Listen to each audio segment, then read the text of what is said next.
It's called Keep It 99. Keep It 99, huh? Did we just watch the worst dunk contest in history? I mean, seriously, should we just cancel the whole thing at this point? Welcome back to Keep It 99 Sports. We are breaking down a great and messy NBA All-Star Weekend and Adam Silver's absolutely crazy idea to get rid of the NBA draft. I'll tell you right now, it's dumb, and we're going to tell you why. But we aren't done with football yet. We give you another week of the NFL. The season is over, so it's time to name our biggest winners and losers of the season. And the big one, we are ranking our top 10 quarterbacks in the world right now. Who do we actually trust with the game on the line? The list is locked in. Let's get into it. I am joined with the best in the Midwest on that mic. It is one and only Unico Williams. How you doing today, Unico? I'm well. You are joined by him for his show, and man, I just want y'all to just make sure y'all stay up on the United States consensus or the census, if you will. Make sure y'all do that so we can have accurate knowledge. So when I argue with people about how many black people live somewhere, all right, I just got facts. Okay, shout out to the people on the sports show, and we are joined with the census himself. He doing his own thing down so they know where to draft. So they know where to draft next year. That's all. They know where to draft. Monray Hudson. I know that Monray. What's up? It's your boy Monray Hudson. We here to drop a dime on the real facts of the real things going on in the league and your real top tens. It's here. We ready to go. Yeah. So we're gonna start off first with the NBA All-Star Game weekend. We had 1v1s. Got rid of the skills challenge finally. I don't know when Wemby and Chris Paul decided to cheat. They decided, we need to just throw this away. So we got 3-point shootout. We got some 1-on-1 from the women's, which was very entertaining once you got past the first round when everybody got 11-0. But then you had a horrendous dunk contest. Absolutely awful dunk. I saw a man fall and hit his head. I saw the most basic dunk I've ever seen in my life. He almost hit his head. He actually didn't hit his head. Thank goodness. Yeah. He hit his head on the ground. Yeah, he did hit on the ground. That's all I'm talking about. he has a concussion. Yeah. No, when they showed a different angle, it almost did, but I think his afro actually was the one. He actually didn't really hit his head. He got right back up. Thankfully, he didn't hurt himself. I'll go with that narrative, and that's fine. Yes, that's did he get a concussion? I have not seen anything about him because I hate to say this sound rude. I forgot his name. You be right too. You be right too. It's Jason Richardson's son. That's all I remember. So, nephew, I guess his son. But it was awful to watch. We had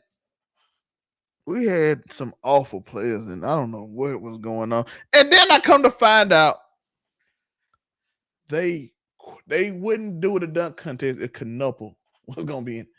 And I'm like, that's the weakest I ever heard in my life. No one of the dunk contest. So if he was in it, we ain't gonna do it. So you couldn't find nobody else to do it. So you had to just tell him he couldn't do it, which is the weakest thing I ever heard. And then we had All-Star Weekend, in which not the format Shannon Sharp or anybody else, Wemby said, no, we playing as his teammates completely quit.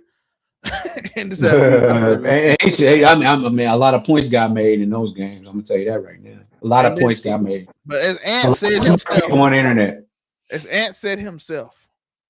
Wemby took the lead and we all followed. I followed after him, and then everybody else followed after me. Which we got a Kawhi Leonard side in which he played it with effort. So I'm like, it's different. But also, people saying Luka didn't give effort, but I'm like, that's how Luka played for the Lakers. That's why they struggle so much. That's how he plays for. He plays for $260 million on a nightly basis like that. What you think he doing? What you think he doing in LA? He lives in LA now. What you think he do on a random Saturday or Sunday? People like, look at the effort on defense. I'm like, he played like that anyway, so I don't know. He just didn't get the ball offense as much. You asked me. I think he tried hard. I think that was a good outing for him. He played 5 minutes and saw people playing harder than him, and Jokic's like, nah, we ain't playing. They played 5 minutes the whole weekend, which if they were going to play like that, good for them, because we ended up having a much better game outside of the last one when the old people were like, yo, you know what, I'm tired. I don't Man, know. fuck this game. I've been doing this for 20 years in a row. That's what I'm saying. You got like Durant and Kawhi and LeBron. Like, yo, we gave all this all. But overall, I think I go to LA when I want to. I'm in LA. I live in LA. That's my second home. Like, what we gonna do this All-Star weekend, man? So, What you get? but I thought it was overall a good game in which the ratings apparently agree. I think 8.8 million watch, which is I think 90 and some change was the highest it reached in the last 15 minutes of that final Stars versus Stripes game. So shout out to that. So, and it deserved it because they gave effort for the first time. So I solidify that. How did y'all feel about the overall All-Star weekend? What you want to change? What should they do? I know we did some of the changes there. We don't have to go over that. You can go over it briefly, but how did you feel about this week's All-Star weekend? I'm gonna be quick with mine. First and foremost, that dunk contest. Y'all was that scared of a white man taking over the dunk contest? Y'all scared of that? Oh, Matt McClung, y'all say he can't be there. That would make him beat Nate Robinson's record. And let's be honest. And I guess that would hurt the integrity of the NBA because he really hasn't gotten a whole bunch of real NBA minutes. So I guess that might hurt the integrity of the NBA a little bit. So white kid in the dunk contest, also not playing real valuable NBA minutes, and then also we've been seeing his videos on YouTube of him doing some amazing dunks. That was he said he was gonna do in the dunk and he won off them. He won the dunk contest. He could have won. Because at the end of the day, that was the best. I hate to say throw the dunk contest away, but don't we got to let some stuff die? Sometimes let's let books die and let's just continue using our iPads and our phones to continue reading. We don't need books no more. So maybe we can just. I don't want the AIT.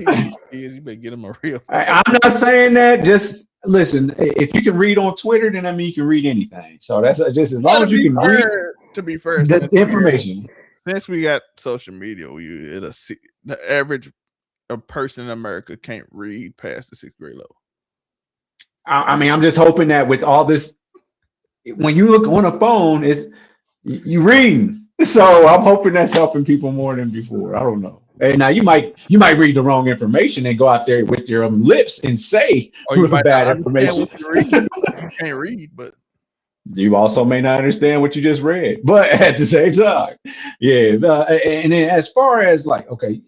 Man, I see what so that Rising Stars game, they gave it a shot. I think they gave it a shot. Them young boys was ready to play a little bit.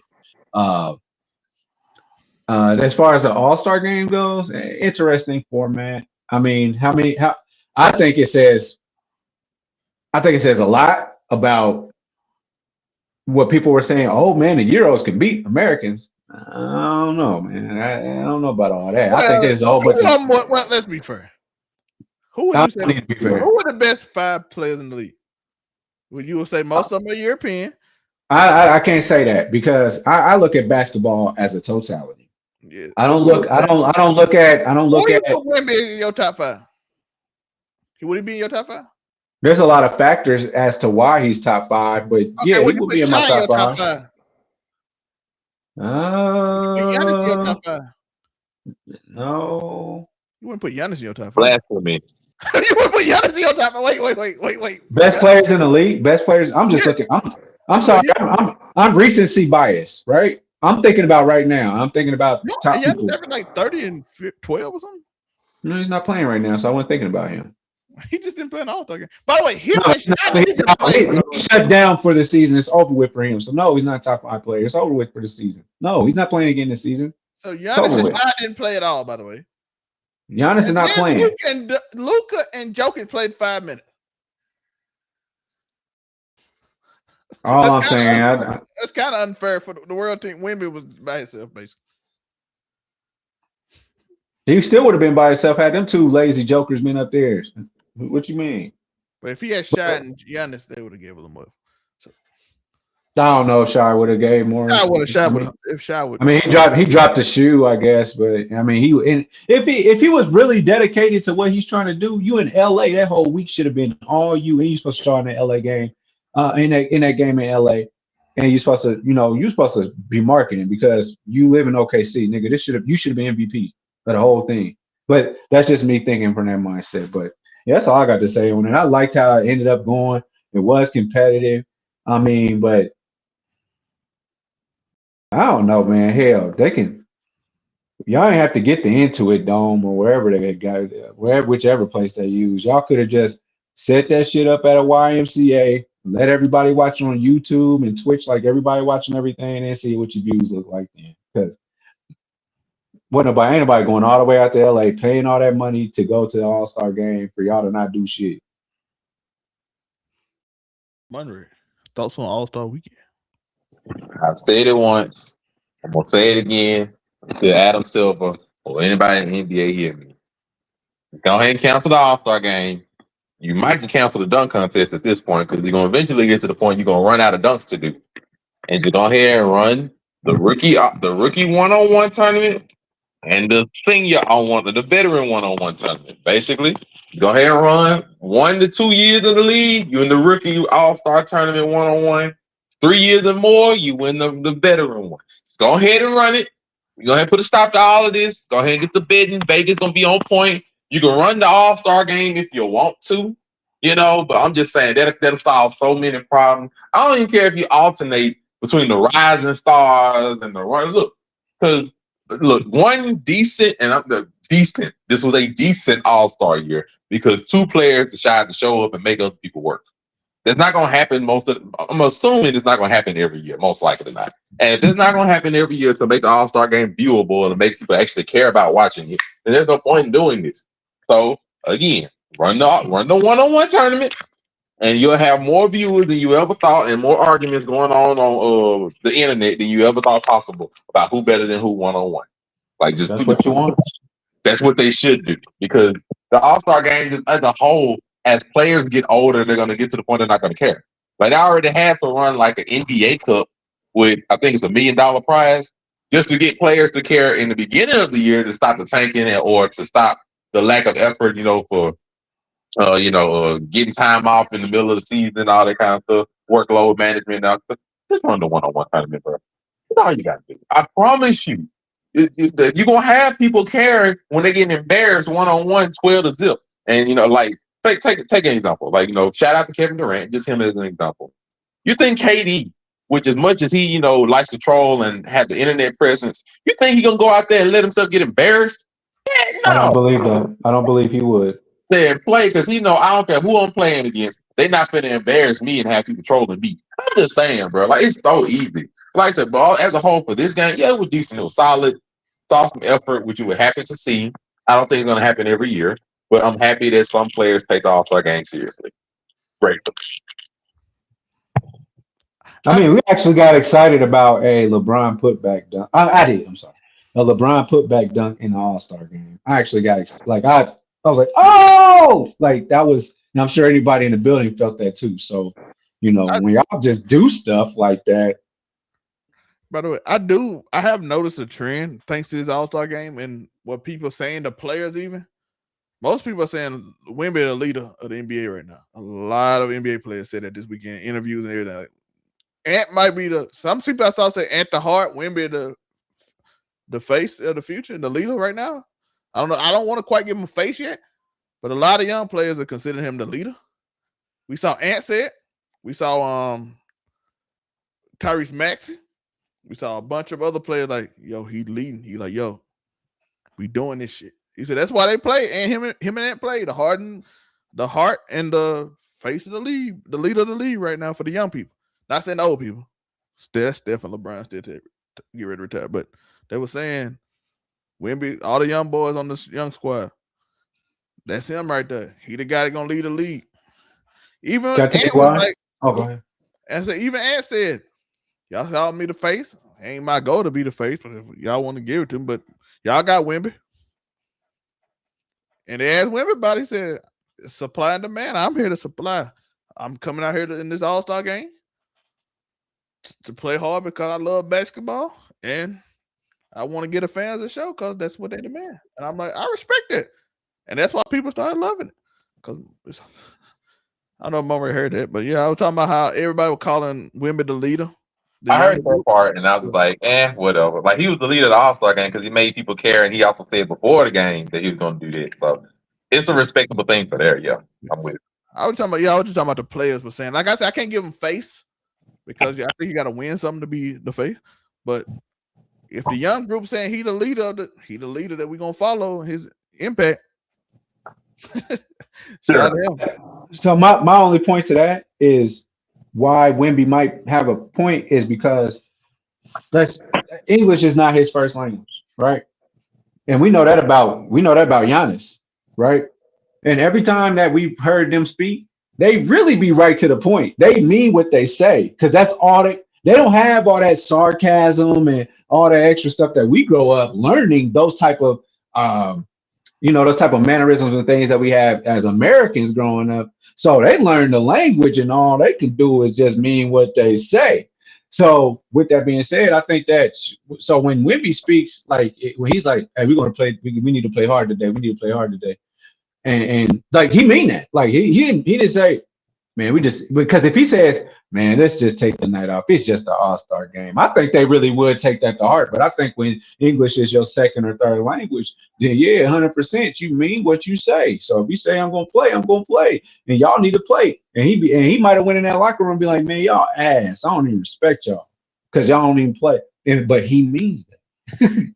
So that's where I'm at. Why Wemby might have a point on some of that, and it might hold credence because he mean what he say. And the whole crying thing after he lost upset because Towns and them took a wrong angle. That the fans loved it. They wanted that shit. It might be, by the way, it might be genius by him just to put that act on if it's an act. Because it's gonna make the fans love you. But Murray. What about Wemby? Yeah, I mean anything we talked about Ant being a heart, anything that came out of the All-Star game anymore, we want to talk about? But no, it's fine. Like I said, I told them to run the 1v1 tournament until the end. Hey, we'll be grateful until either the All-Star game stop being watched or, it just becomes a young guys thing. As far as the dunk contest, look, if you're not going to allow everybody who can actually dunk to be in the dunk contest, there's no point in having it. Like, I would hope you don't get this bad again with the dunk contest, because normally the dunk contest is not a bad thing to watch. It's normally fine. But once you got who is it, Jackson Hayes going up there doing straight dunks or whatever at that point. Like, look, once you get down to that point, you either need to just cancel the dunk contest outright or just put Matt McClung in every week. Like, I ain't finna sit, or every year. I ain't finna sit here and go through that BS no more. Like, if you got to find people to be in it, don't do the dunk contest. Like, or another idea is to start alternating different things to do. Like, switch out the dunk contest for some other, like, you can switch out the dunk contest for the skills challenge. Something like if you gonna have trouble doing. No, I'm just saying as an example, not necessarily the skills challenge. Yeah, that shit. or switch out the dunk contest for 1v1 showcase. Just different ideas if you're gonna do that. But if you gotta scrounge together the 11th person off the bench and people that we don't even know the names of, and you gotta go from 11 through 15 on the NBA roster, don't do dunk contest, bro. Me and Wes had an idea for it because it's like, if the NBA player don't care and you can't get the stars to do it, let's just do something outrageous. You get a 11-day NBA contract for $1 million, and we finding the best dunkers on the street. The 4 best dunkers. You know that TNT contest? Go ahead and get the street dunkers, and now you can get the street dunkers. You get the street players. I said that too. So I'm saying if you, I agree with that. Put on a show. Put on a show. Trust me, these dudes' lives, they don't make millions of dollars. You put their life on line so you can make $1 million in one night. Oh, you finna see the craziest dunks you ever seen. No. Here's my take. Here's my final take on the dunk contest. Human beings have evolved past the dunk. When the dunk contest came out, they was like, woo! I spent in a circle and dunked with one hand. I just found out that our human bodies have surpassed that limitation of just the layup. Ooh, look how far away I can jump from the rim to dunk it with one hand. Y'all, people are loving it. Then you make it to Michael Jordan, who was the most freakish athlete, quote unquote, in a sense, at that time. Debatable, whatever.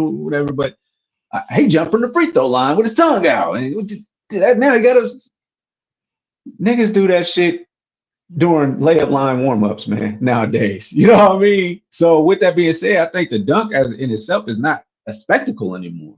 I think the spectacle. I've seen niggas in the street do some 720. If you do a 720, I don't give what nobody do. Okay, fair enough. But I think that in the NBA, the only time that a dunk is really gonna be like is when Matt you do McClung it kind of on did it last year too. somebody. Matt McClung did it with that last. He had some creative dunks. I'm just saying from Matt if you want McClung shared a little YouTube or Twitter video of the dunks he would have done better than everything they did in the contest combined. that's the And no YouTube video I Dougies was out there talking either. about. Yeah, agreed. The Agreed. NBA players were scared. They said if he in it, we not having a dunk contest because he's gonna be the only one to do it. That's how bad it was. And that's kind of shame to say everybody involved when the dude that dunks. You got NBA player that involved past dunk. No, if that random dude all he do is dunk in it, we ain't dunking because apparently they haven't evolved enough because they scared of him. I mean, the problem comes though. The NBA would have to actually vet people. You know, if they have to do a tournament like the street dunk, they have to actually vet people, which means they'll have to put personnel, labor, and work to do that throughout the year or the season, and they don't want to do that. That's probably why. Well, they don't want nobody. They don't want no. Somebody they self to do it. They already did with TNT. TNT had Wait. that shit was crazy, but I loved it. When Kenny and Shaq, Because how could you not just have somebody that's dedicated to watching a dunk contest, a few dunk contests out of the month on their YouTube on one of their work from home days? Everything is out here. You can submit it through a YouTube email, and some dude can just check it. It will still require that, but you know, like I said, they lazy. They don't want to do it. Much people. It wouldn't take that many people though. Like they lazy. They don't want to do it, bro. They lazy. You can hire me for $50,000 right now. I do this shit all day. In 1995, of course we would. You would have had to go to every single random park tournament across America all summer to see good dunkers. Right now, I can have a dunk contest right up here, right now, and I can upload it, and y'all can, everybody, the whole world can see that shit tonight. You know what I'm saying? So I'm saying that's the difference. They lazy. It'd be some verification thing. You have to make sure before in the video you have to measure the rim, make sure it's a certain height. Oh, you got to put in a message that says this is not AI generated content first. I'm pretty sure you can have a for that like that.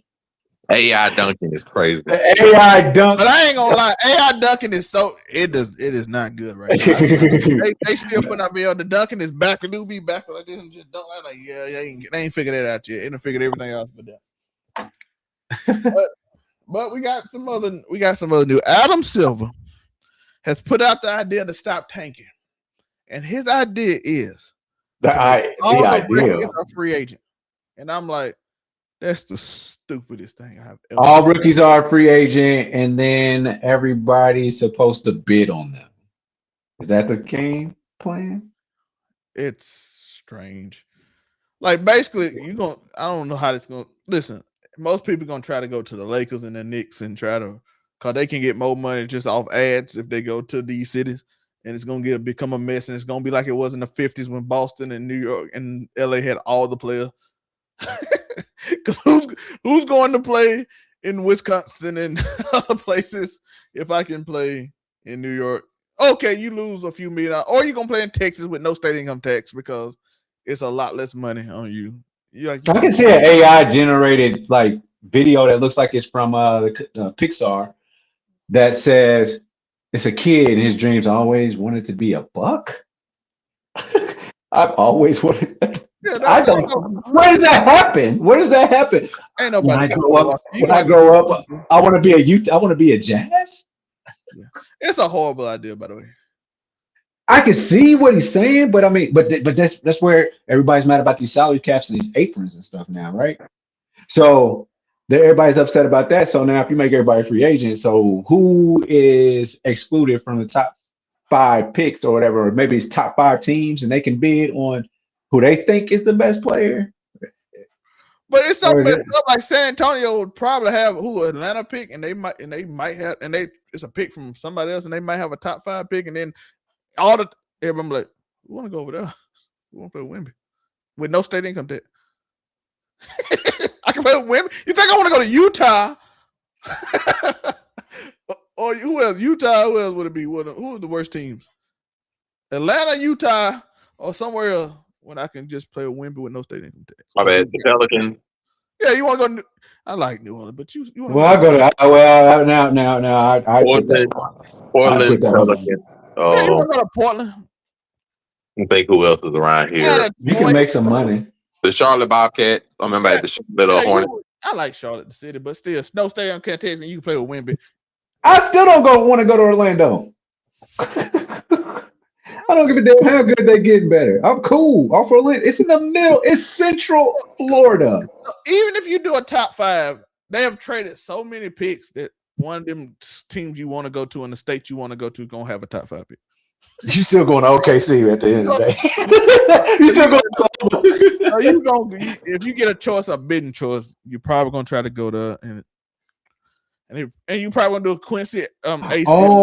So have somebody bid for the player, and then maybe the Lakers come along and be like, all right, you bid it for him, you got him. We want to trade to get that, and then we'll give you this player later. It's like does it turn into an asset? Does it turn into an asset? Because there's some evil ass white billionaires up there, and they will figure out a way to fuck this system up too. I mean, in my opinion, they'll find a way to cheat it. I mean, and this is like a general question, because the NFL doesn't have a problem with tanking. Why don't they just do what the NFL does and get rid of the whole, the drafting process the NBA does with this whole raffle bull crap where they fix the raffle so they can cheat and get the people they want. And just do it like the NFL. The worst team with the worst record, you're gonna get the top pick. Just do it that way. Right? Look, Adam Silver and everybody else want to make this process so more convoluted than what it really is. All you have to do is just get rid of the raffle process and just make it to where the worst record gets the top pick. It's not hard. It's too many games for that though, bro. It's not 17 games. By the way, it's 82 now. Just do tiebreakers. It's not hard. How would they get Dallas to trade Luka to LA and they have the 17th ranked pick? How would they get them to number 1 to get Cooper Flag like they promised if they didn't do it like that? Because they old white billionaires that know how to cheat, and that's why they billionaires. Simple. You just trade picks. That's all it is. You just trade picks. This ain't convoluted. Even like a Unico said, even though it's 82 games, we just said somebody could pay us $50,000 to look up at a whole bunch of dunking videos or whatever and find the best 12 out of the 12 million across the U.S. that's going to be sent to us and the rest of them across seas. You think somebody couldn't sit down for $500? Hey, bro, figure out who got the worst record between the Portland Trailblazers, the Charlotte Hornets, and the New Orleans Pelicans. They don't stop taking it. It ain't hard. That's the only problem. It ain't hard. I promise you it ain't hard. They just make it more difficult because they want to keep that stupid raffle in there so they can fix picks. Just shout out to the NBA, so it is what it is. So they can fix picks like they did with the Mavericks getting Cooper Flag. Like, we know this ain't hard. And the Spurs just happened to get Wemby when they needed a big. They got Wemby. It's not hard. Stadium, by the way, the Spurs billionaire owner was getting a new stadium and they needed something. So all of a sudden, it just showed. What the whole say, man? They say. Don't play in my face. That's what the NBA does all day long. And they try to we know what this is, bro. Ain't nobody stupid. We know exactly what it is. There you go. It's so hard to figure out how to stop tanking. No, it's not. The worst team gets the best record. It's not hard. But they gonna still tank to get the worst record. They trade picks all the time, bro. The NFL does not have this problem. The NFL, they can tank and lose a couple games. So, by the way, stop picking better too, because some of y'all just. I don't know who y'all. I mean, yeah, some pick were, but like, cause the thing about it that's better about the NBA anyway, the NBA is more controlled by its stars, so the draft isn't as important anyway. So therefore, who cares if you tank? You can do like who cares? Bro, they say tanking is a problem now, yet they did not say a word when the 76ers was tanking for like 5 straight years to get freaking Ben Simmons. They didn't say a word when they call it the process or whatever. It's the process when we sit here and tank for 5 freaking years to get a good team. I don't want to hear no bullshit about the tanking is a problem. No, the freak it's not. It's a problem when you want it to do. I ain't trying to hear it. They told the league for years it was the process. It's just the process. They openly tanking for 5 years. Sitting Embiid so that he don't hurt himself or anything. And they just openly sitting this man. It's a process or whatever. Man, whatever. I don't want to get it. I really don't. They make it the process more complicated when all you got to do, worst team get the best record, and they don't matter when you tank regardless. Trying to get the first pick. They want other people. Like, bro, like Utah just fixed this problem of being sorry, and they ain't even have to worry about no top pick. Utah ain't had a top number 1 pick in years. But They are refuse to give it to 'em. mind you, what I said, they have not had a top pick in years, maybe even decades. And look at their squad now. Their squad fine. They fixed their problem with one good drafted player, which is a really good point guard. Shout out to him. A good drafted player, and then traded for Jaren Jackson Jr. and keeping Laurie marketing. They are fine, and they ain't have to go through no whole process of time. No, they work themselves out. And that's the thing I'm saying. Like, they'll work themselves. Now, every team won't, unfortunately. They hit on Gordon Hayward. They figured out their problem either, but their problem might be more a little bit of like general management and all the other kind of stuff. But bro, come on, bro. The Washington Wizards, who have been a joke, literally are going to be competitive next year. Why? Because they decided to just take players, low risk, high reward, and fix their own problem. I don't understand it. Like, tanking is a problem. No, the frick it's not. Tanking is not a problem. Listen, Utah has been the worst team in the league the last 8 years, and they ain't had a first pick yet. And look at them now. Look at their roster now. Their roster looks solid going into next season.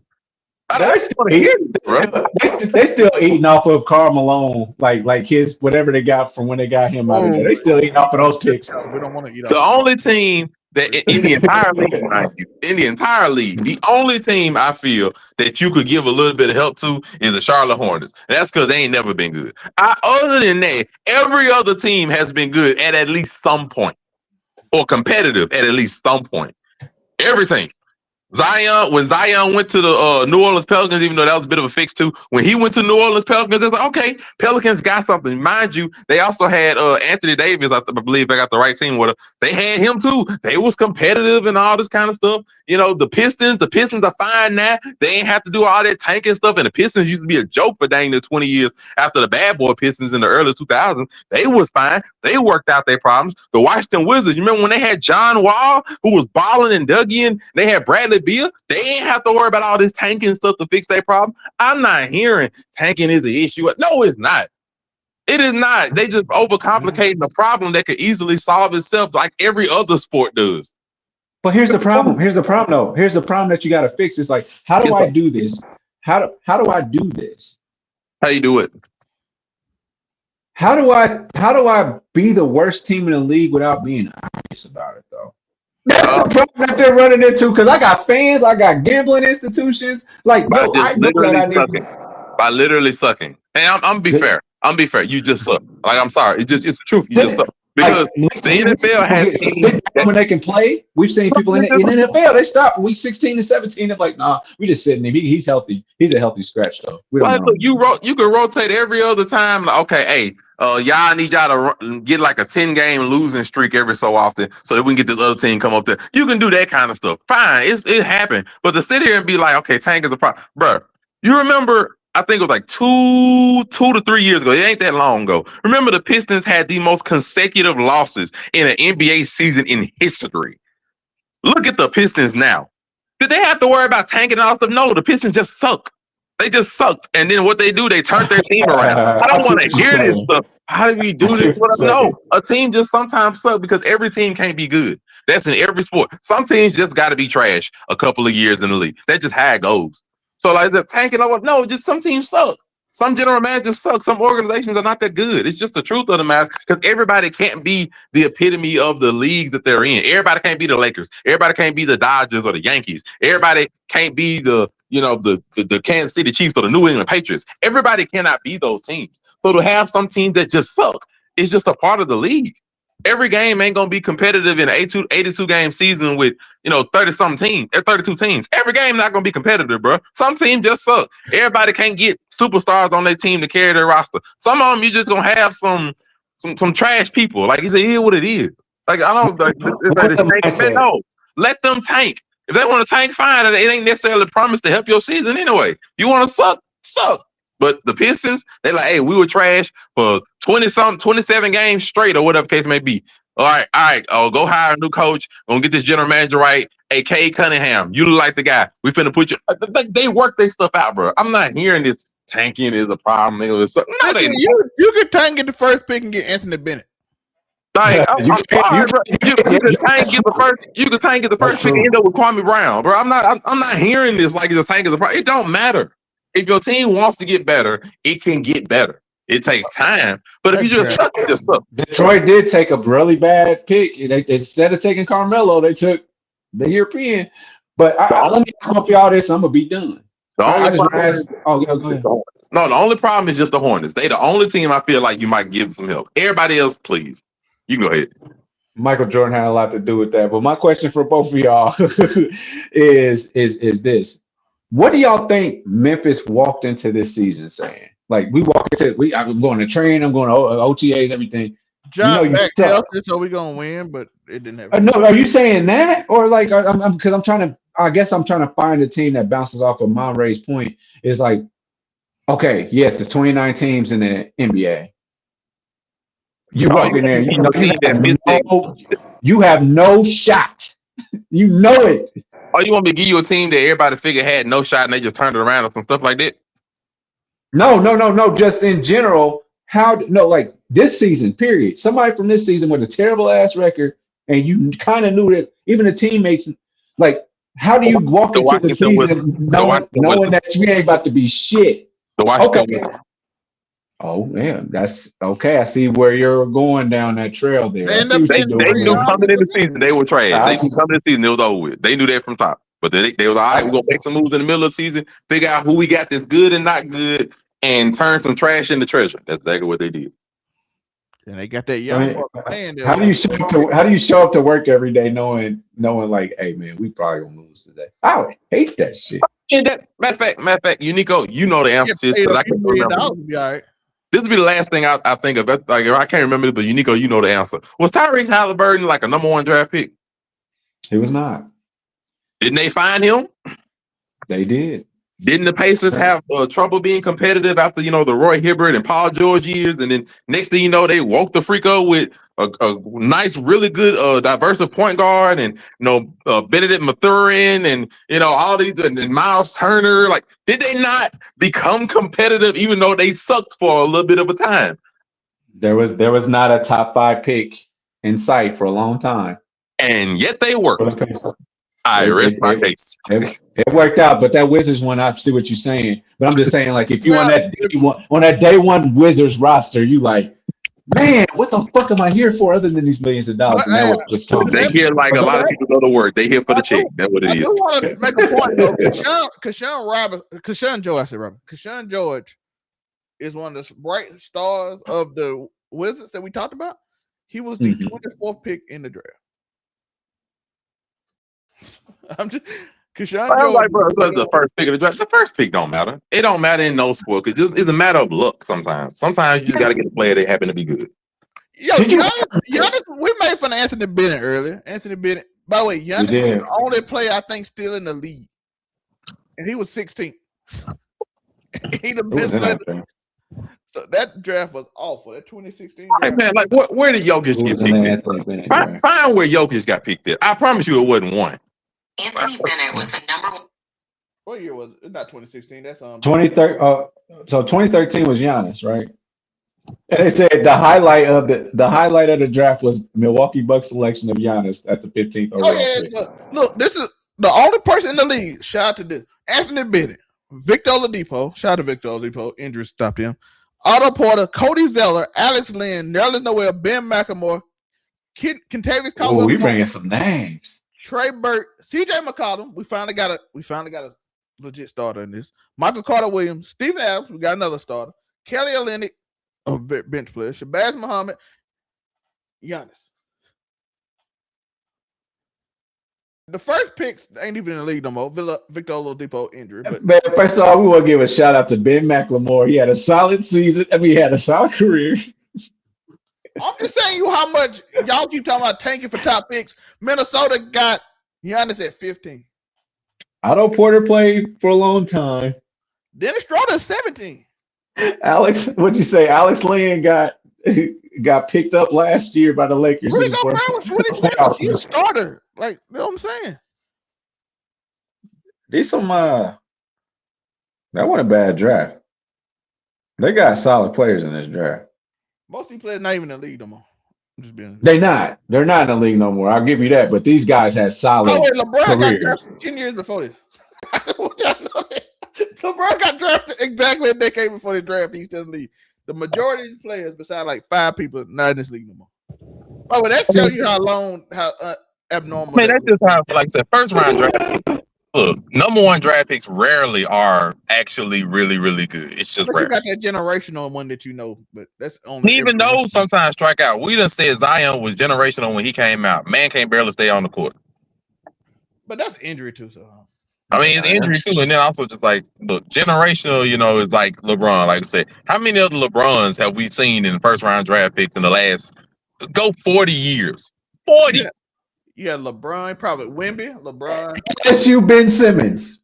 I'm dying on that hill. I'm dying on that hill. He was supposed to be like that. That's Doc Rivers. You know what Doc Rivers do? Don't bring up Doc Rivers no more. But can we agree? We thought he was gonna be that nigga, man, for real. Matter of fact, I got you. Here's the hot take: Tyrese Halliburton is what Ben Simmons is supposed to be. No, that's a hot ass take. Bill's supposed to be LeBron. 6'8", 6'9". I will always remember after Ben Simmons' rookie year, he led him to the playoffs. Colin Cowherd, LeBron, you could retire. But see, Ben Simmons was an amazing passer, a great defender, taller point guard, struggled at shooting and stuck to layups. Tyrese Halliburton is a better shooter, also an amazing passer. He can play defense. He's not as good of a defender as Ben Simmons is, not quite yet. But otherwise, it's the other metrics. Just saying. Size. Athletically too. Size. Ben Simmons' size is crazy. Pause. Ben Simmons is freakishly athletic. Tyrese Halliburton is clutch. Freakishly? I don't know. I think he's Ben has been a freak. Ben was athletic, and Tyrese Halliburton is a freak. Ben fast as hell with a basketball in his hand. No, Ben Simmons is. That's why we thought he was a reincarnate of LeBron this quickly. 10 years later, basically. 2013. Because Doc Rivers is the worst coach of all time, and y'all just like. Unfortunately, that's not true, but Man, I have never seen somebody ruin so many careers in my life. Don't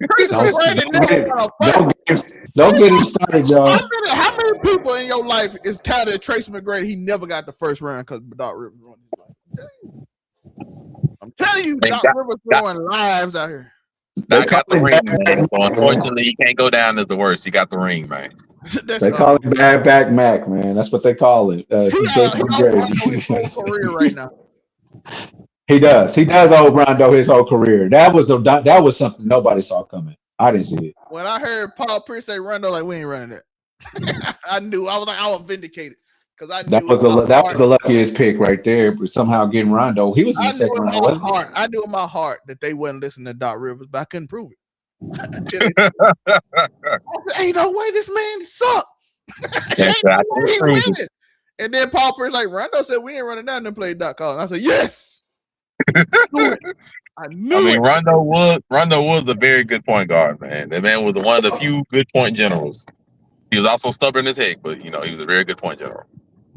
Yeah, so let's get into some football. We got a new game. We got a game called that we want to play before the season ends called NFL. Who won in the NFL this year? Player and team, in which we pick whoever rose their stock and who had the biggest fall in the season. To get to understand the game, I'll go first and I'll explain each pick first. The player who won, George Pickens. George Pickens has been solidified as a number one receiver that everybody wants now because he's great. He got on a good team. He's on a great offense. George Pickens is now in Pittsburgh. He was looked at as a problem. He was looked at as an issue maker. He was issued like, we don't know if we want to pay him. Pittsburgh got rid of him because they didn't know if they wanted to pay him. In Dallas, not everybody want to pay him. So he's the biggest winner this season so far for me as a player. The loser who lost the most this year was C.J. Stroud. His mystique of him just being like, oh, this went away. He's like the reverse Sam Darnold. Where Sam Darnold was seeing ghosts his rookie season, it was like C.J. Stroud in that playoff game saw ghosts. And then the reason I solidified me putting him on this list is when he said the defense got better So I didn't think I had to be as good. I'm like, oh, he lost the whole plot. That whole sentence, he lost the whole plot. You supposed to be great to add on to their greatness. You're not supposed to get worse because they got great. When he said that sentence, I almost lost it. I said, oh, yeah, you completely lost me. You have completely lost me. Because even then, I was in the chat like he might get benched. He might not need to play. He might get cut. I don't know. His career might be over. And then I kind of walked myself back. I'm like, he calmed down. He cool. But he said it. I'm like, bro, if you have a bad season next year, I don't know if anybody going to want you back. And I hate to say it because I think you really talented. But hearing that sentence from a quarterback is insane. Our defense got good. Joe, he said, our defense got good, so I didn't have to be good no more. I didn't have to be as great no more. And I said, you had an all-time great defense, and you decided not to be great no more? You didn't even like, yo, man, I tried to do it, but my offense line, no, he's like, I decided I didn't have to be as good no more. What? Yeah, that sounds terrible. But it's kind of opening up my teams after you discussed in my player. If you got, unless you got. Oh no, I mean, I'm still thinking. So if you want to keep going, because now I'm getting what you asking. So okay, I mean, because I didn't understand the criteria. Because I wasn't thinking CJ Stroud, like in any part of that. You know what I mean? So I'm just talking about who won the most this season, who lost the most. I feel like George Pickens won a lot this season. By going to where, okay, for their career, who lost the most by whatever they were doing. Oh, okay, I'm with you. And the team, okay. Team, Chicago Bears. The rebuild of the Bears offensive line, Caleb Williams stepping up, Ben Johnson offense, and him starting to go and understand more of the offense. And all the players are almost all signed beside the one cornerback. They all coming back. The future looked good for them, and Caleb looked more confident and belief in Ben Johnson's system. I think the future looked bright. I think they won this year. I think they're ready to take off and ascend. Don't mean they will, but I feel like it's gonna be, instead of, oh, we don't know, I think it's we're gonna be a little more consistent. Kind of like the Detroit Lions, who would have been mine last year. They quite didn't make play, but they were still a really good team. But injuries and a bunch of stuff happened with them.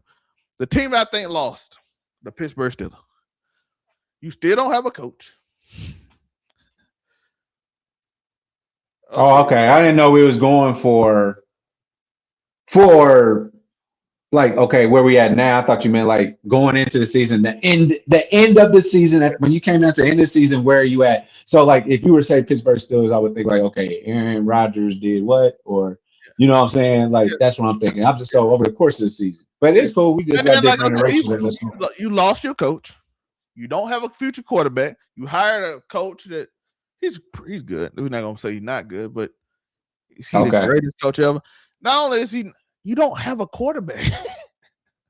I don't think they have a first round pick, do they? No, I would say that they lost because they lost Justin Fields, but that's just me.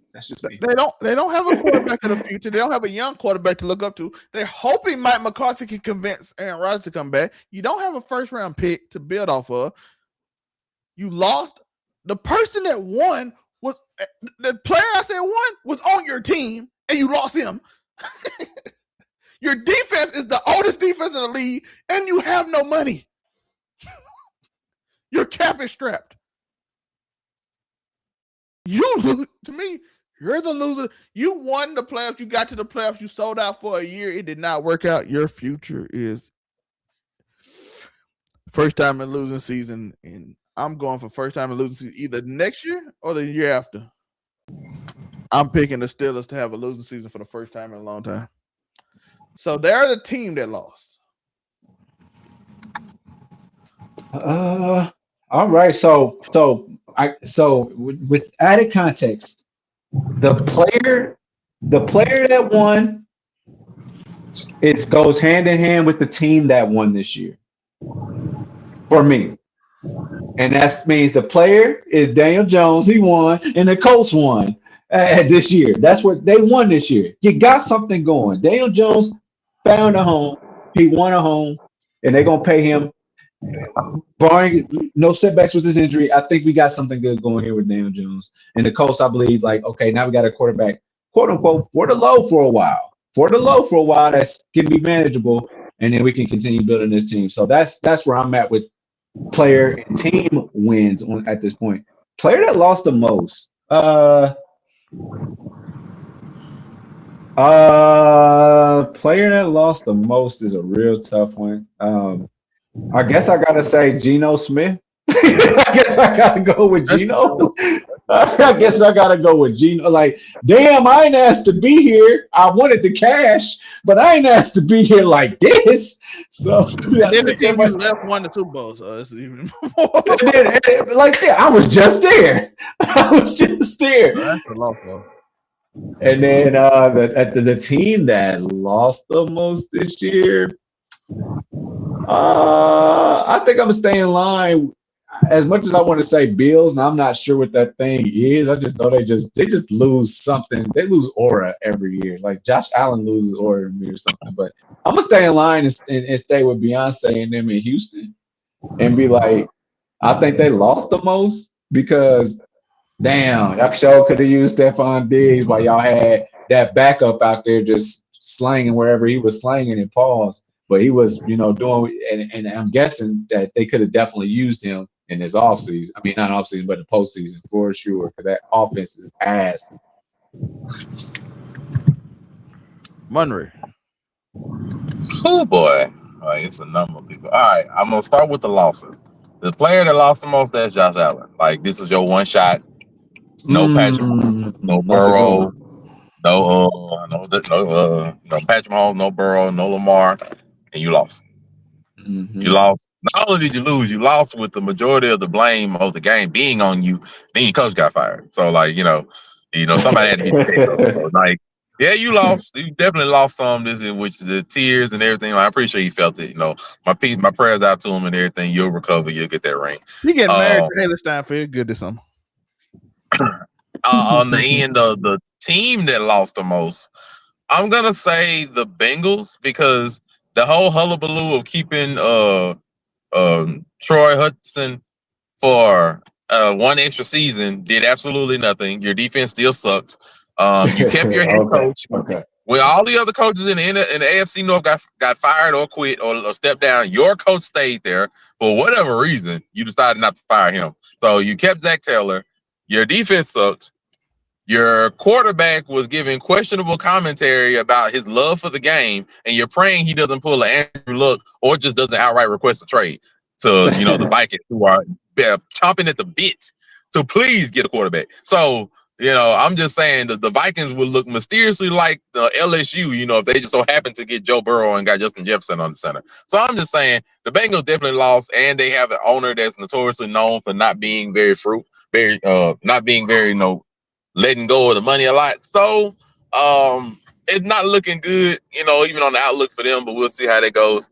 The winners, for a player, I'm going to go left field, and I'm going to say a winner is Bryce Young, because he was able to play his way to having another year probably as a starter, has a shot at least of, getting a career going, possibly being a good quarterback going, possibly getting that big contract, which is what we hope every player be able to get.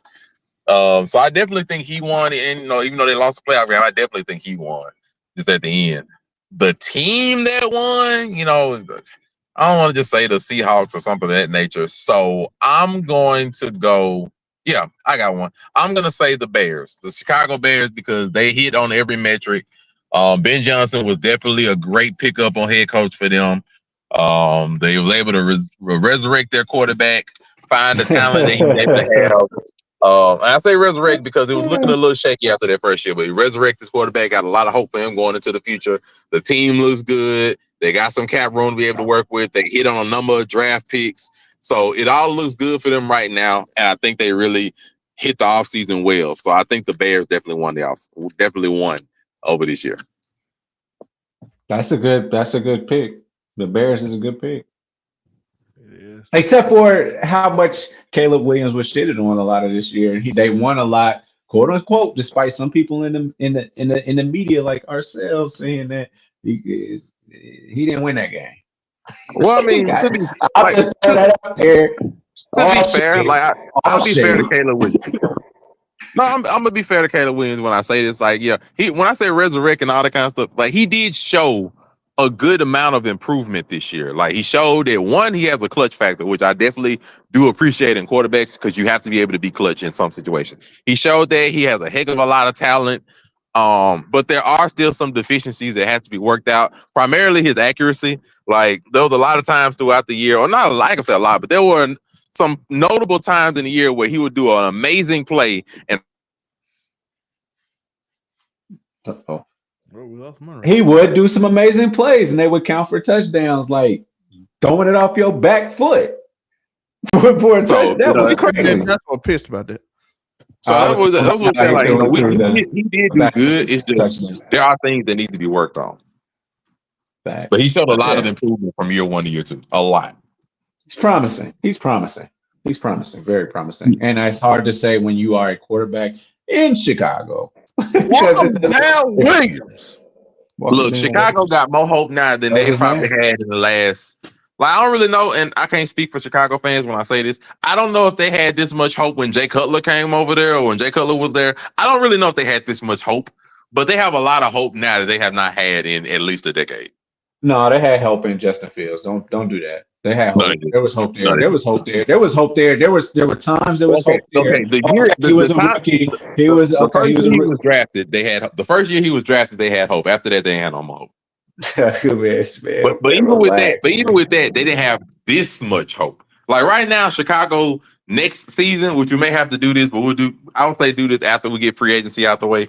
They may be looking at next season like, hey, yo, we might could make a run for, that NFC title right now. We might be able to make a run.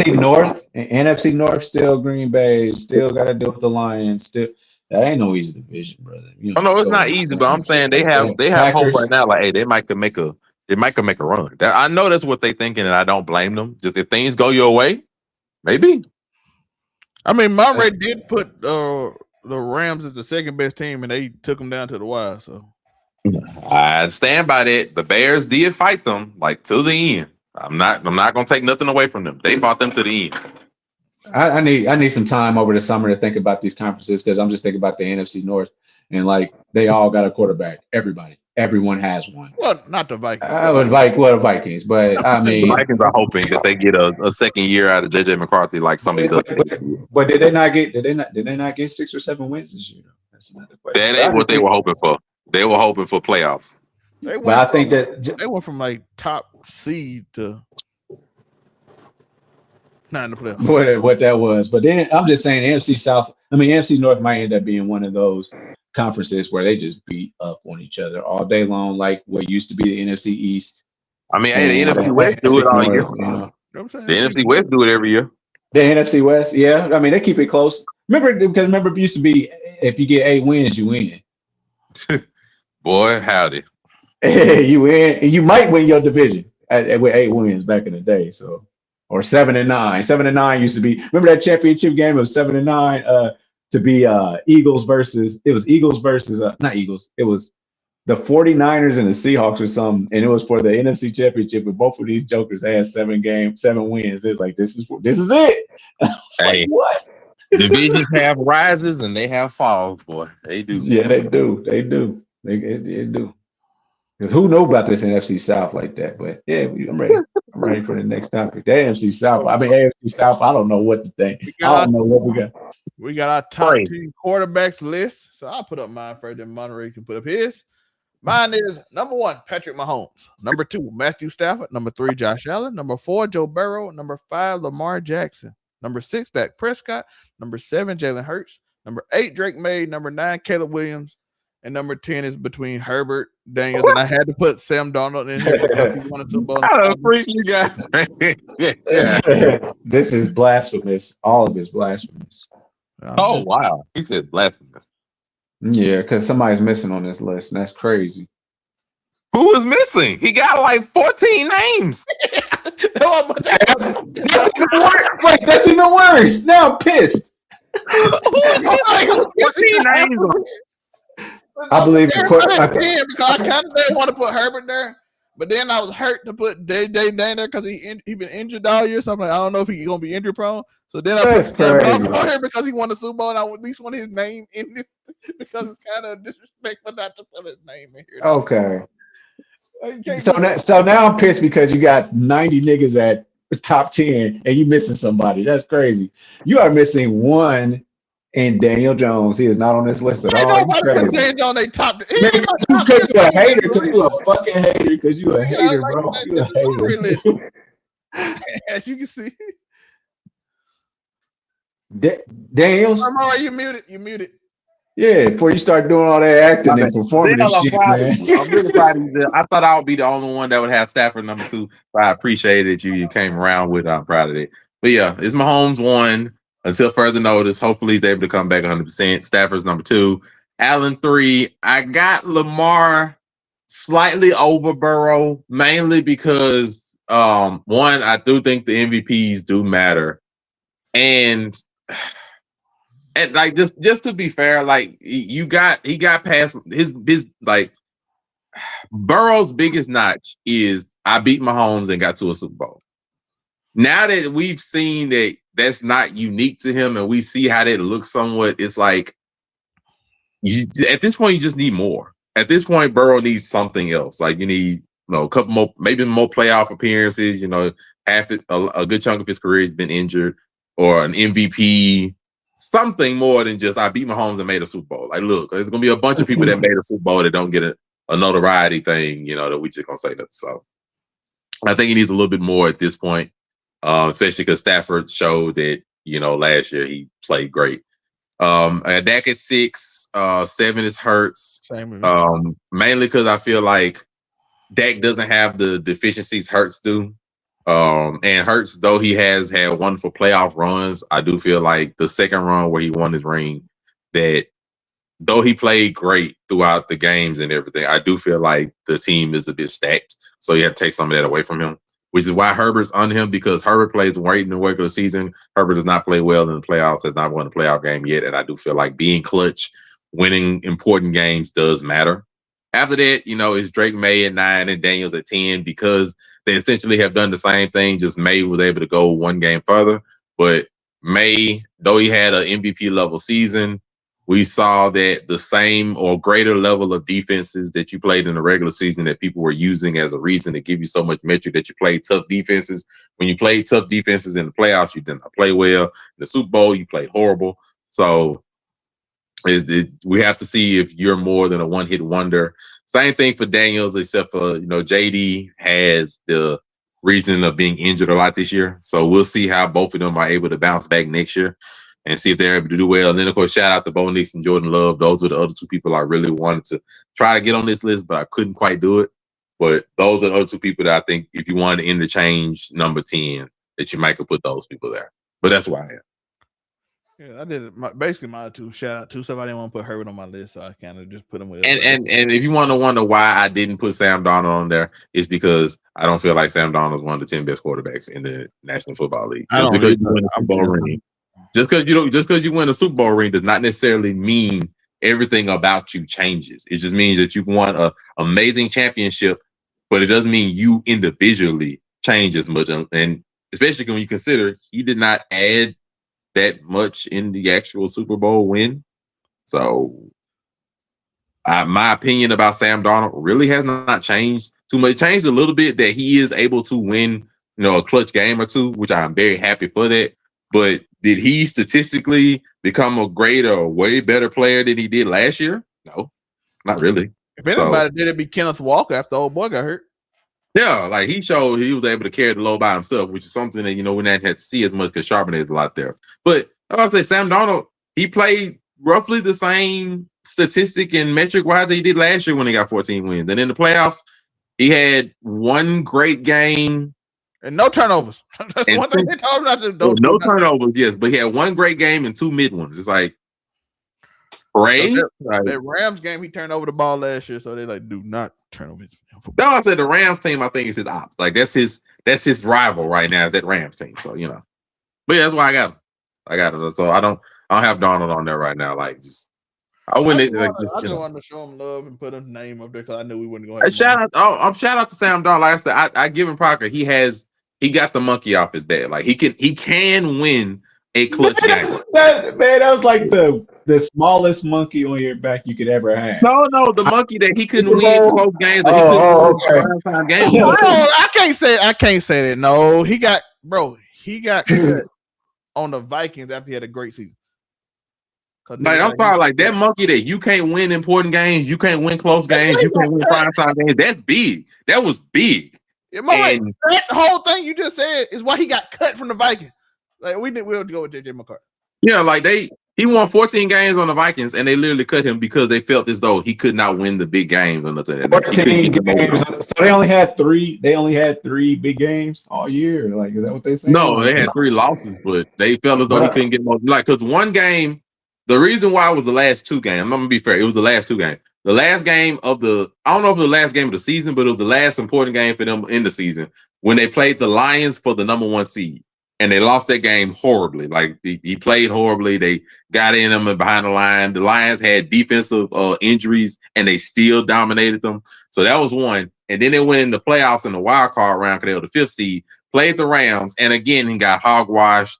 Did not play well at all. Got beat down behind the line, all that kind of stuff. And that's when they cut him. They the big one. Yeah. That what happened. So magnitude of the game means a lot too, as what you lost. So I mean that's why. That's why I love football, because the magnitude of the game, how you won and how you lost, everything. Because you can lose a game, you could lose a big game in a close one and be considered, hey man, but he did his thing in that mug. You know what I mean? Even if you lose, like man, it's so much that goes into each game. Is crazy. He balled out, they lost, but anybody like. Because just your individual, because mainly if you are a quarterback or it's quarterback, then running back, then wide receiver. Those 3 things matter individually in games.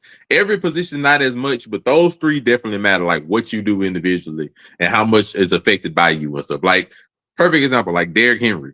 Derrick Henry, we know, is a monster. We also knew Derrick Henry had a fumbling problem, which was something that was held against him, and can't nobody really say otherwise. A lot, I'm a guesstimate when they say that was some of the reason why they didn't necessarily put him in the 4th quarter in some of the games this past season, because he had a fumbling issue, and for some reason Harbaugh and other people was like, we don't want him to run the ball in the 4th. And Harbaugh lost his job because.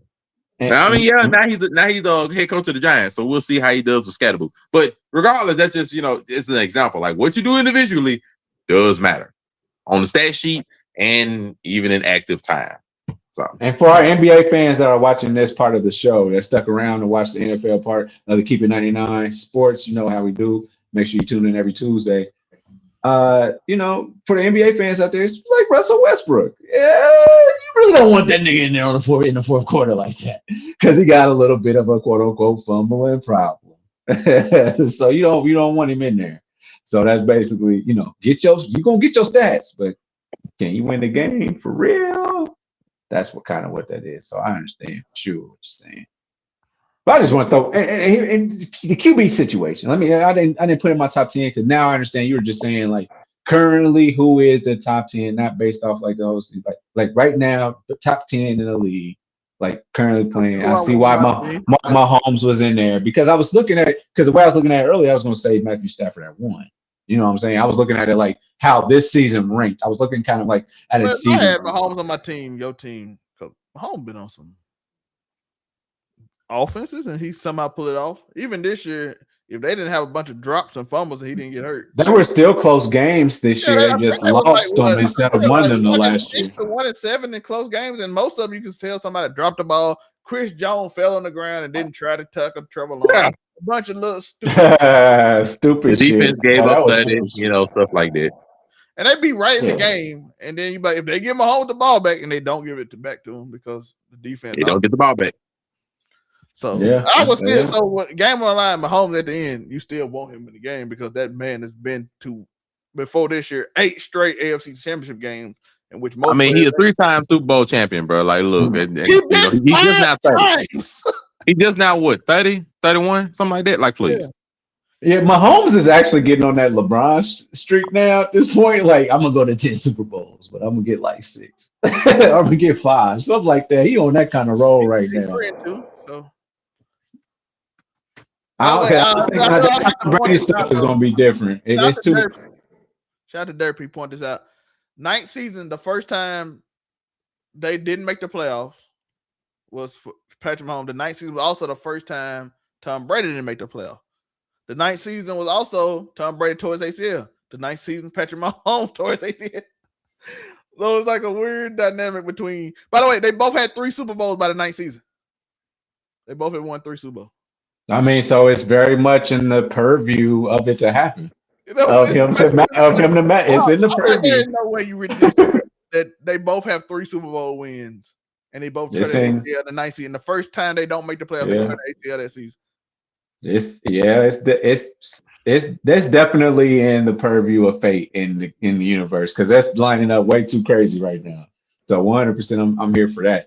I just want him to get healthy again, man, because that to be fair, division is crazy. Everybody probably wore down like a. Boy, everybody probably wore down. I mean, we don't know what's going on with Oakland.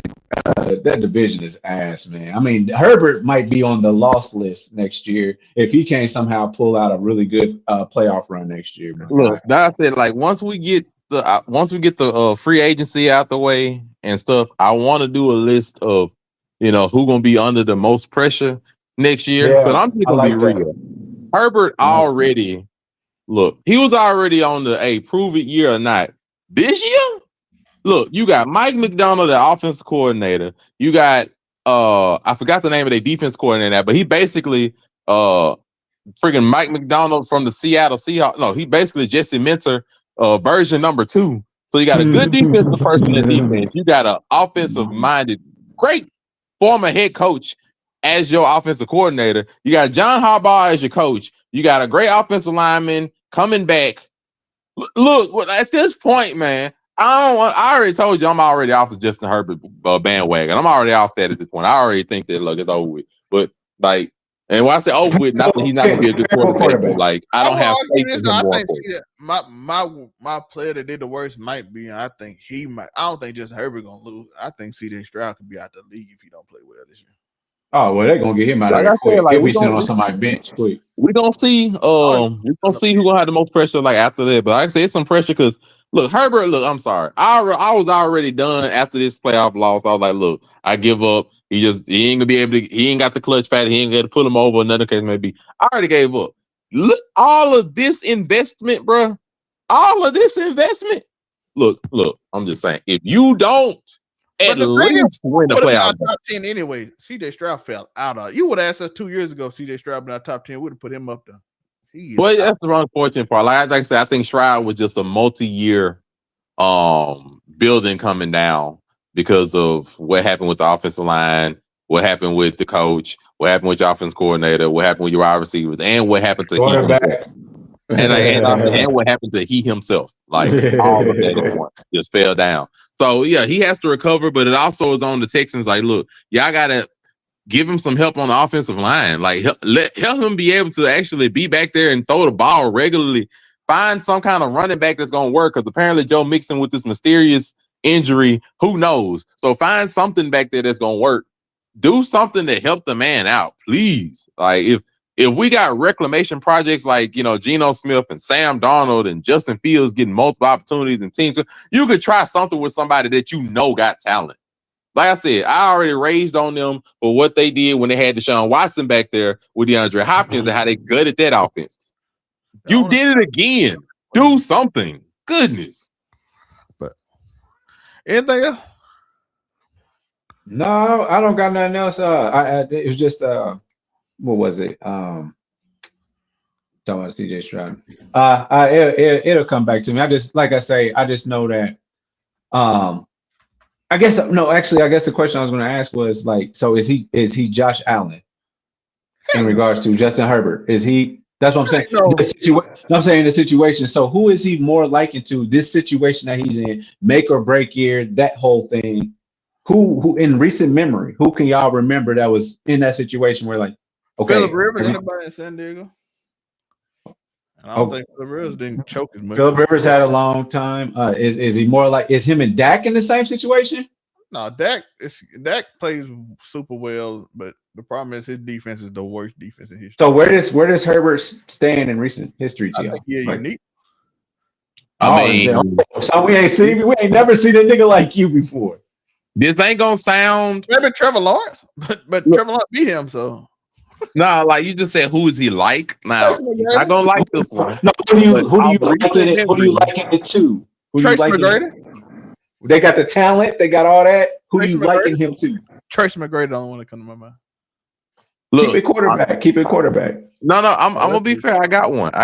You're not gonna like this one, Zale. But recent memory, this is like setting up Jalen Hurts' Super Bowl winning year because they lost early. The team fell apart, and they went and got Kellen Moore for the offensive coordinator, who was a known offensive genius. Then they went and signed. I don't think they haven't done to sign the running back like that, but they signed Saquon Barkley, and they was like, "Look, we trying to reclaim that glory we had when we faced Patrick Mahomes." Now the Chargers are just trying to get some kind of glory at all, but the same situation. This is our year. We done invested in an offensive coordinator. We got a defense coordinator. We done invested in the offensive line. At this point, if you don't at least win a playoff game, my brother, is you. At this point, it's just you. So, I'm just saying, that's the recent memory I can remember. That's 2 years ago. It's pretty recent. I'm trying to compare. I'm trying to compare expectation, talent, and then your actual team that you do actually have. I don't think people put his talent on the same level, though. I think he's considered way. No, the talent's not the same level, but the situation is what I mean, not the talent. Yeah, because we could say wholeheartedly Joe Burrow belongs to be an elite, but we know that he has a terrible offensive line, so he's in the conversation. He's in that conversation of it. But where's Herbert at? That's what I'm saying. Like who in recent memory? I mean, is he a McNabb? Is he McNabb with the Eagles? I don't know. I don't know many quarterbacks just straight him. Does that make sense? Except for he doesn't win. Herbert's not winning like McNabb does. I can't really think of a Burrow comparison just because like it's a horrible offensive line. I don't think that man lost some crazy leads that he just lost. Because we don't discredit Joe Burrow yet. We still say he's elite. But y'all question Herbert. Why? Well, That's the thing. Like the main reason why I question Herbert and I don't question Burrow is because Burrow wins playoff games. But like the reason why Burrow is just now starting to get a little bit of doubt, which is why he's fell on at least me and Zale's list. He's fell on our list from guaranteed 4 to 5. Like, okay, like you're starting to get a little bit of doubt to where prior to this, it was debatable where just go back like 2-3 years ago ish. It was debatable where you had like Burrow at number 2, Lamar at number 2, Allen at number 2. Now it's more of a defined ranking in some respects, and it's starting to trickle down a little bit further. So like if it continues, then Burrow will start to get a little bit more doubt. Like I have seen some analysts, not many, but I've seen some analysts start to question whether Burrow is a bit more of a problem than what it is. In reality, no. Like he's one of the shining examples on the team, but it's just starting to doubt a little bit more. Like, okay, well, now, Burrow, you aren't the only quarterback that's been able to go on a run and get to a Super Bowl in your second year or third year. Because Burrow proved if you get everything around him good, he can do it. Justin Herbert ain't proved it no way. I don't compare him to Herbert because Herbert just has not won a playoff game at all. And he had a 21-point lead, by the way. Oh, the worst playoff comeback loss. I would say Trevor Lawrence compared to him, but he lost to Trevor Lawrence. Oh no, that wasn't a 20 point. That was a 27-point lead. That was 27-point lead loss. I don't know any quarterbacks that just lose. Yeah, that was Trevor Lawrence's playoff win. That was horrific. But they put that on Brandon Staley, so that's why he was gone. They gonna fire somebody when they ain't done with that quarterback. I'm just gonna go ahead and tell you now, bro. Like you're gonna start hearing Justin Herbert trade rumors if that man don't win a playoff game next year. I'm just gonna go ahead and tell you. You can take this as your hot take or whatever it be. You're gonna start to hear trade rumors if that man don't win next year, at least a playoff game. Barring some injury or whatever, which I pray you don't get hurt in that nature. If you don't win a playoff game next year, you're gonna start hearing trade rumors. Gonna be like, bro, what's the point now? We did everything we could to protect this man. We got Joe Alt. Slater, I think is his name. The other we got offensive line. We got a wizard at offense coordinator. Got a great head coach. Defense, bruh. Like at a certain point, they're gonna be like, all right, bruh. Like at this point, the only thing they haven't done yet is trade for AJ Brown, and I don't think they're gonna do that. But I'm just saying that's the only other thing they could possibly do is go get him the top flight wide receiver. So I'm looking at something right now, and on some real stuff. When it comes to Justin Herbert, you should expect everything that you expect out of him. I mean, we talking average salary of $52.5 million a year. Oh yeah, they paid him, but to be fair, and I'm 100% fair when I say this. The expectations based on the way 218 out of that 262, that's guaranteed, man. What you talking I about get trade, that, bro? but Who they trade? Who they trade? It's a reason why I don't want to hold them to solely the money, because in the league now there are quarterbacks that make money like that don't deserve it necessarily yet. Like Trevor Lawrence. Trevor Lawrence gets paid about that much, if not more. What's guaranteed though? What's guaranteed? It's about 180, 200 million, something like that. I can't remember the exact number. Brock Purdy gets paid like around $53 million a year. Dak Prescott gets paid 60. Like there's a number of quarterbacks that get paid in that ballpark that are not necessarily as successful. So I can't necessarily judge them based on the money, especially because when I'm looking like at Patrick Mahomes get paid 50 million. It's like, bro, all of y'all make more than Patrick Mahomes is absurd. So therefore, I can't judge them on money because I know money and contracting is it's slightly different than just, what have you done for me lately? It is on that, but it's on more than just what have you done for me lately. It's like, what have you done for me lately and what can you possibly do in the future? I mean, also, Tua Tagovailoa, what did he get paid? Like, what, 47 or whatever? And look out, then they done sunk the Dolphins because of that bad contract there. So I know quarterbacks sometimes get paid more than what they actually should. Dolphins screwed their future up with a lot of contracts. And But Tyreek Hill didn't even have to get traded; he got cut. But it's Black History Month. Breaking news. A little bit of Black history. Rest in peace this year to Miss Gladys West. Y'all, if you don't know who she is, let me explain. She is a known mathematician, the inventor, the pioneer of the GPS. So rest in peace, Miss Gladys West, as well as Jesse Jackson. But Jesse Jackson, good shout to you. Rest in peace. Prayer to your family. But Miss Gladys West, important to American history. And we got to show it love because most people don't know. You can now find your place you want to go easily through all these streets of these neighborhoods because we have legends in the Black community like Miss Gladys West. So shout out there. Kanye West would say some relation. I believe he would say that at this very moment. Yeah, so shout out to Miss Gladys. When most people don't know who she is. Like I said, you think somebody that's smart enough to come up with GPS with the last name West ain't me? We ain't related? Yeah, I can see it. Yep, so shout out to her. Like I said, prayers to Jesse Jackson family. That's all I gotta say about that. But you man, I'm just saying. But prayers to his family.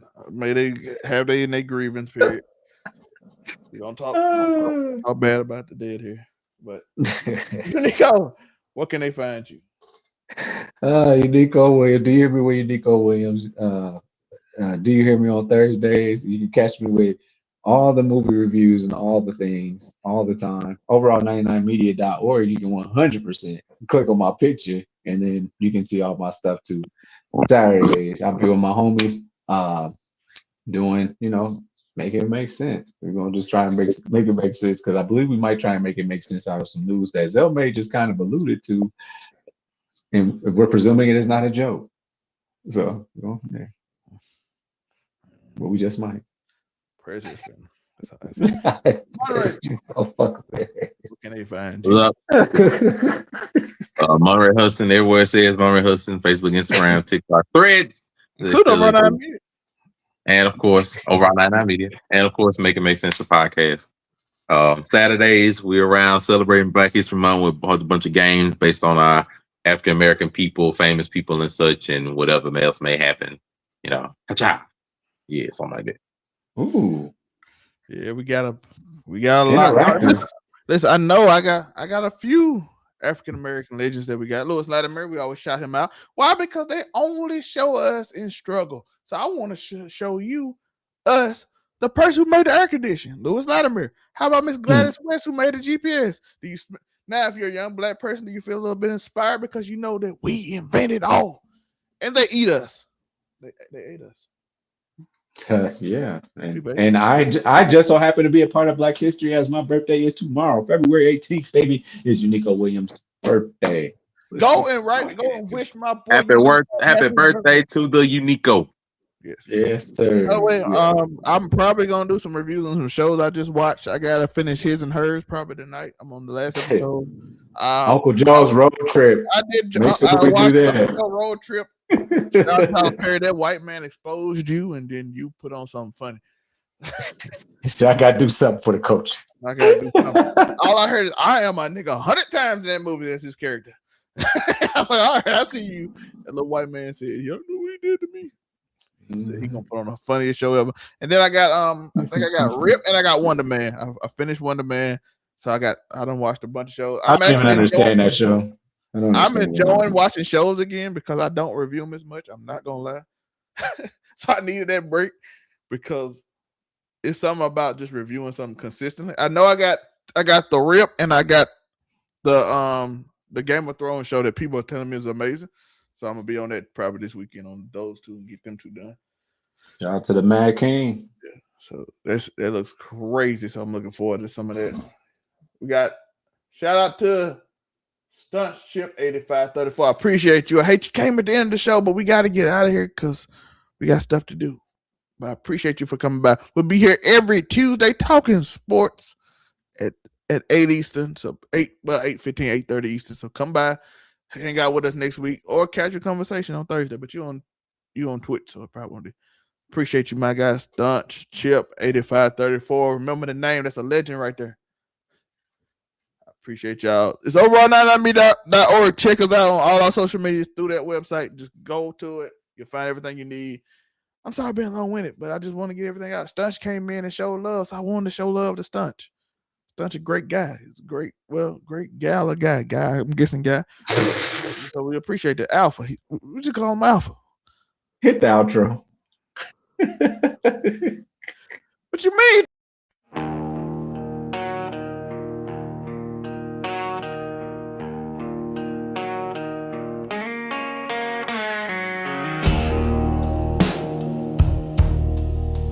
What's the score? What's the game? Who's the player? What's the name? Zelmay spins tails like fireflies in the dark. Unraised verdicts leave a mark. Closest you're gonna get to perfect, but not quite. Not tonight. Keep it 99. Oh, so close to the light, but you'll never hit the shine. Keep it 99, it's the closest you're gonna get to 100, yeah.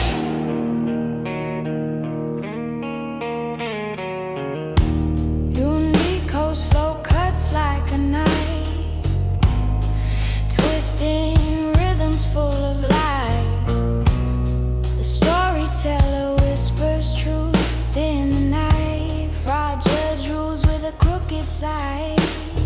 Closest you're gonna get to flawless, but it's raw, it's lawless. Keep it